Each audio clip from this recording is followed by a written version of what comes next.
ধনতেরাস ও দুর্গাপূজা উপলক্ষে lucky draw coupon অনুযায়ী যারা বিজয়ী হয়েছেন তাদেরকে শ্যাম সুন্দর কোম্পানি জুয়েলার্সের পক্ষ থেকে বৃহস্পতিবার আগরতলার প্রেস ক্লাবে পুরস্কৃত করা হয়।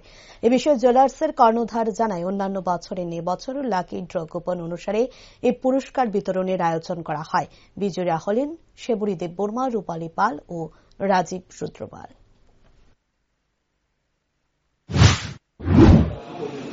প্রত্যেক বছরের মতো এই বছরও আমরা প্রাক পুজোতে করেছিলাম শারদীয়া স্বর্ণ সম্ভার এবং কালী পুজোর সময় যে আমরা ধনতেরাসের উৎসব করি, সেই সময় আমরা প্রত্যেক গ্রাহককে প্রত্যেক কেনাকাটার সঙ্গে একটি করে লাকি ড্র কুপন দিয়েছিলাম। সেই কুপনগুলো থেকে আমরা ডেইলি লাকি ড্র পিক করেছিলাম এবং গ্র্যাজুয়ালি সব অনুষ্ঠানের শেষে আমরা মেগা ড্র করেছি। এবার মেগা ড্রয়ে যে তিনজন বিজেতা তাদের নাম আমরা আগেও জানিয়েছি, আপনাদের মাধ্যমে আবারও বলছি।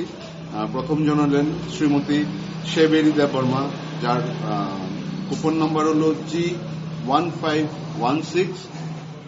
দ্বিতীয় লাকি মেগা ড্র বিজেতা হলেন শ্রীমতী রূপালী পল, যার কুপন নম্বর হল D1307। তৃতীয় যিনি লাকি ড্র মেগা ড্র বিজেতা তিনি হলেন শ্রী রাজীব রুদ্র পল, যার কুপন নাম্বার হল A1230। সত্যিকার অর্থে বড়দিনের যে আবহ এখন আমাদের মধ্যে, ক্রিসমাসের যে আবহ, যে আনন্দের যে আবহ, যে উৎসবের মরশুমের সত্যিকার অর্থে একটি পরিসমাপ্তি আমরা